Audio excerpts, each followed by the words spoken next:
ವಜ್ರ ಬಲ್ಲಾಳ ರಾಯ ಸೋಗೆ ಬಲ್ಲಾಳ ರಾಯ ಕತ್ತಿಗಲೆ ಬಿತ್ತಿ ಹೋದ ವಂಶಾದವನು. ಈ ಸೀಮೆಗೆ ಶಿವ ನೀಡಿದ ವರವೋ, ಈ ಊರಿಗೆ ಇವಾಲದ ಮರವೋ.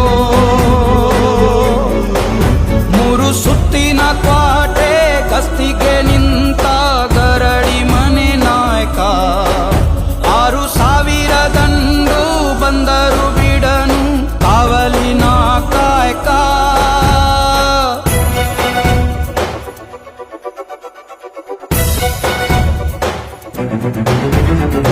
ಏಳು ಏಳೆಯ ಸರ್ಪ ಬಂದು ಕುಂತೈತೋ ಯಪ್ಪ, ನಮ್ಮ ಹುಲಿಯೂರು ದುರ್ಗ ಕಾಯೋ ಕನ್ನ